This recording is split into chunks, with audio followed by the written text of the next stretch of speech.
जयपुर के जंगल में टुनटुनी चिड़िया अपने 2 बच्चों के साथ रहा करती थी। टुनटुनी चिड़िया की बड़ी बेटी का नाम चिंकी और छोटी बेटी का नाम पिंकी था। टुनटुनी चिड़िया के पति की मौत किसी सड़क दुर्घटना में हो गई थी। टुनटुनी चिड़िया बहुत ही दयालु और मेहनती चिड़िया थी, लेकिन उसी जंगल में कालू कौवा और सुंदरी कौवी रहते थे। वे दोनों बहुत ही लालची और निर्दयी थे। वे जैसे तैसे करके टुनटुनी का घर हड़पना चाहते थे।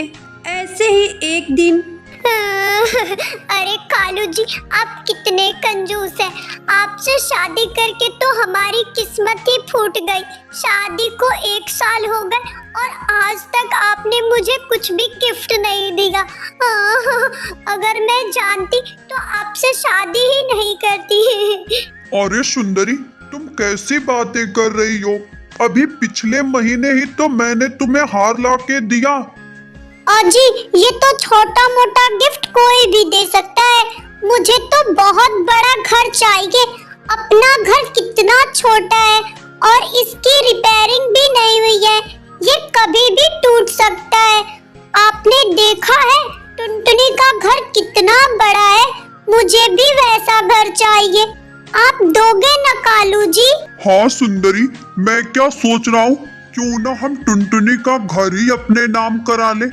उसके तो आगे पीछे भी कोई नहीं है और उसका घर अपने नाम कराने में हमें ज्यादा मेहनत भी नहीं करनी पड़ेगी। हो हो हो हो हो हो। हाँ कालू जी, आप ठीक कह रहे हैं। वैसे भी टुनटुनी बहुत ही सीधी और दयालु स्वभाव की है। हम उसे थोड़ा सा झांसा देकर उसका घर अपने नाम करवा सकते हैं। अगले ही दिन सुंदरी कौवी और कालू कौवा टुनटुनी के घर जाते हैं। अरे टुनटुनी बहन, अरे ओ टुनटुनी बहन, कहाँ हो? जल्दी बाहर आओ। हाँ सुंदरी बहन, बोलिए। आज अचानक मेरे घर कैसे आना हुआ? अरे टुनटुनी बहन, मैं आपको क्या बताऊं? आप तो जानती हो ना कि हमारा घर कितना पुराना है। हमने अपना घर रिपेयरिंग के लिए छोड़ा है। 2-4-10 दिन की बात है। अगर आप हमें अपने घर में रहने की थोड़ी सी जगह दे दो तो आपकी बड़ी कृपा होगी। अरे हाँ हाँ सुंदरी बहन, क्यों नहीं। आप मेरे पड़ोसी हो और आप जितना दिन चाहे यहाँ रुक सकते हो। आखिर में पड़ोसी ही पड़ोसी के काम आता है। इसे अपना ही घर समझो। जब तक आपका घर ठीक ना हो जाए आप यहाँ आराम से रह सकते हो। आपका बहुत बहुत धन्यवाद टुनटुनी बहन। आपने मेरे सर से बहुत बड़ा बोझ कम कर दिया है। उस दिन के बाद से सुंदरी कौवी और कालू कौवा टुनटुनी के घर में रहने लगते हैं।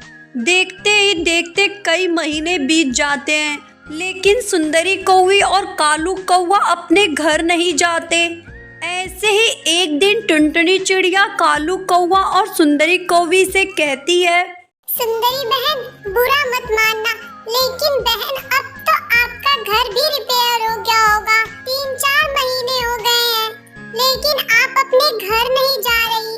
अरे अरे टुनटुनी, तुम मुझे मेरे ही घर से जाने को बोल रही है।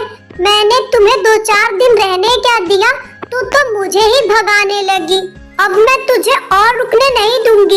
चल निकल जा मेरे घर से, जल्दी निकल। सुंदरी कौवी और कालू कौवा मिलकर टुनटुनी चिड़िया और उसकी बच्चियों को घर से बाहर निकाल देते हैं। टुनटुनी चिड़िया अपनी बच्चियों को लेकर जंगल में इधर उधर भटकती है।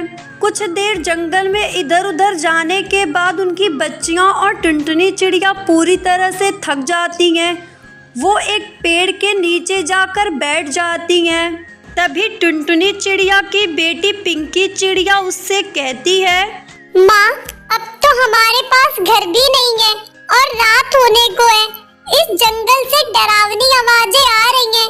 कोई खतरनाक पक्षी हमें खा जाएगा। माँ, जल्दी कोई उपाय करो। टुनटुनी चिड़िया इधर उधर देखती है तो उसे ढेर सारी कैंडी दिखाई देती है। वो सारी कैंडियों को इकट्ठा कर एक सुंदर सा कैंडी घर बना देती है और अपनी बच्चियों के साथ उसमें खुशी खुशी रहने लगती है। इधर जंगल में बहुत तेज आंधी आती है और सुंदरी कौवी और कालू कौवे का घर उस आंधी में गिरकर टूट जाता है। सुंदरी कौवी और कालू कौवे मन ही मन बहुत पछताते हैं। इस कहानी से हमें यही शिक्षा मिलती है, जो व्यक्ति जैसा कर्म करता है उसका फल भी वैसा ही मिलता है।